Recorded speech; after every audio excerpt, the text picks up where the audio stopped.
Amigos, bienvenidos. Estamos en el programa número 195. Hoy tenemos un tema súper interesante en Médico en Casa, ronquido y apnea. Damos la bienvenida a quienes conducen el programa, la doctora Ruiz y el doctor Larrea. Muy buenas tardes. Buenas tardes, José. Buenas tardes, Lucho. Buenas tardes a nuestro invitado y buenas tardes, queridos televidentes. Un gusto estar hoy con ustedes con este su programa Médico en Casa.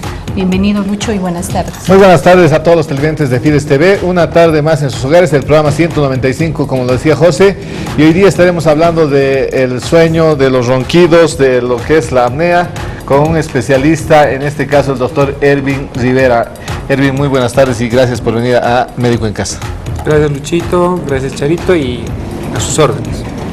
Vamos a conocer el perfil del doctor Erwin Rivera Gómez. Su perfil profesional: tiene especialidad como médico otorrinolaringólogo, director, editor de la revista boliviana de otorrinolaringología, secretario general de la Sociedad Boliviana de Otorrinolaringología, docente en la Universidad Nuestra Señora de la Paz y actualmente también es miembro internacional de la Academia Americana de Audiología. También trabaja en la caja de la banca privada. Una vez más, bienvenido, doctor Erwin. Vamos a conocer, obviamente, más sobre este tema, ronquido y apnea. Sí, efectivamente, gracias, José. A todos los televidentes que quieran hacer cualquier consulta, pues les invitamos a que puedan llamarnos al teléfono del canal al 216-7788. Las líneas están abiertas a partir de este momento y entramos en tema, Rosario. Es así, Lucho. Querido Erwin, bienvenido al programa. Gracias por ayudarnos con este tema que había sido solicitado ya con anticipación. Vamos a hablar de lo que en palabras simples se denomina ronquido y apnea. Tú me has dicho que en palabra científica es el síndrome de apnea e hipopnea obstructiva del sueño, ¿no es así? Sí, se engloba todo este conjunto de enfermedades, desde el ronquido simple hasta la apnea que se produce durante el sueño, como un síndrome. Entonces se denomina síndrome de apnea e hipopnea obstructiva del sueño, para tratar de dar un esquema general de cómo se debe evaluar a estos pacientes y cómo se los tiene que tratar. ¿Podrías, pero para empezar, definirnos qué es la apnea? Primero, ¿qué es la apnea y por qué se produce?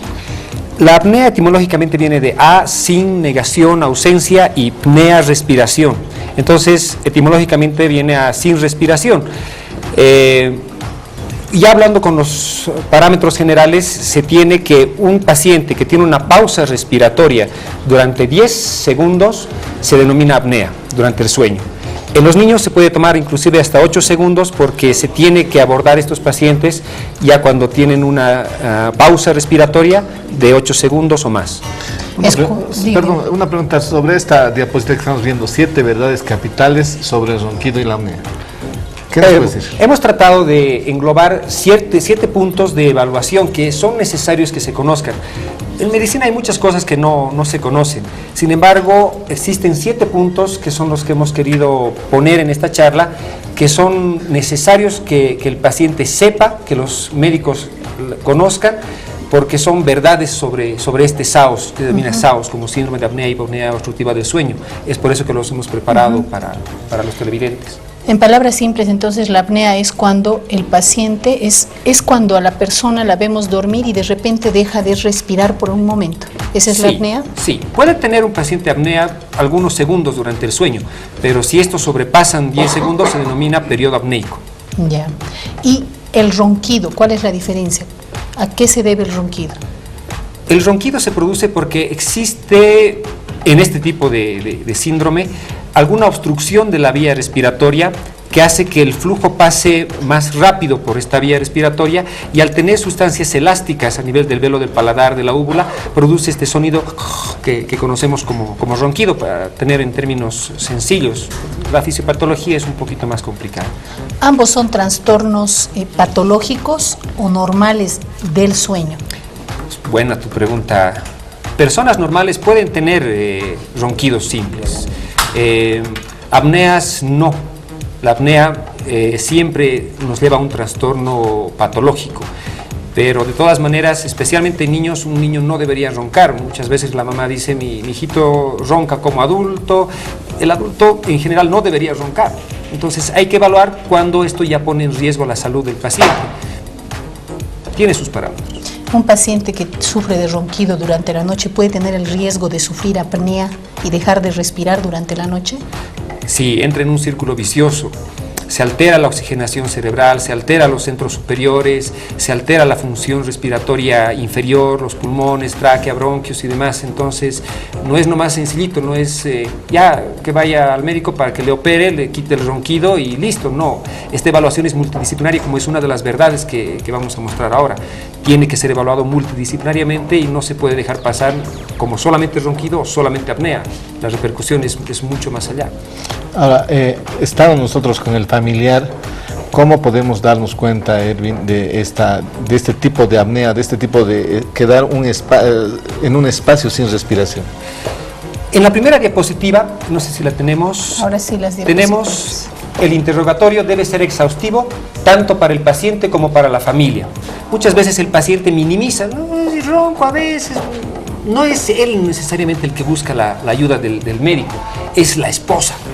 O en el caso de los niñitos son los papás, ronca. Entonces ese interrogatorio es importante realizar a la persona que está sufriendo del sueño porque el otro está roncando.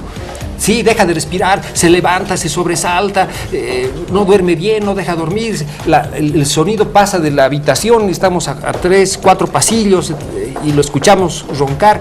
Esa evaluación tiene que ser exhaustiva, tiene que ser larga y esa primera evaluación es muy importante para tomar las decisiones de la evaluación a continuación. Si vamos a pedir estudios manométricos, tomográficos, fibroscópicos, lo que se haya que hacer, depende de este primer interrogatorio que ojalá siempre sea con un familiar que le haya escuchado roncar al paciente.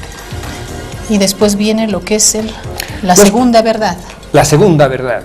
Y eso es bonito porque los pacientes cada vez tienen más acceso a la información y eso es lo lindo también del programa, que podamos decirles busquen tal información.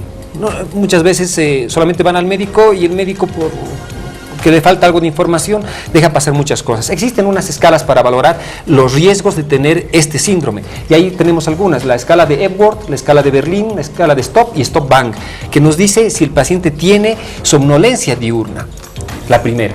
La de Berlín también, el asunto del peso, de la presión arterial y demás. Entonces el paciente puede hacerse cualquiera de las escalas que las puede conseguir en el internet, sin necesidad de la consulta y ver realmente si puede estar englobándose en este SAOS, porque el paciente a veces no quiere ir al médico.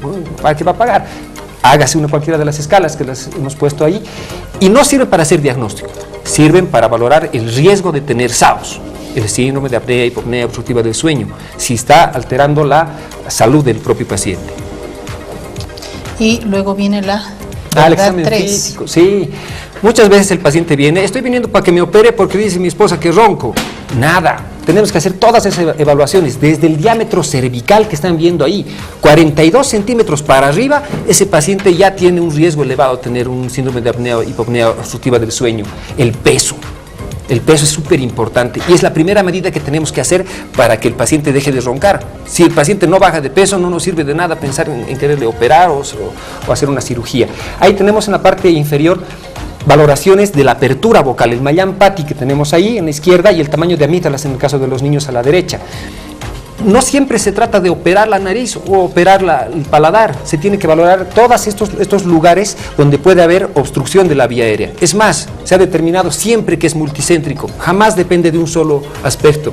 En ningún estudio internacional se ha demostrado que la cirugía del tabique nasal sea suficiente para controlar un paciente que ronca.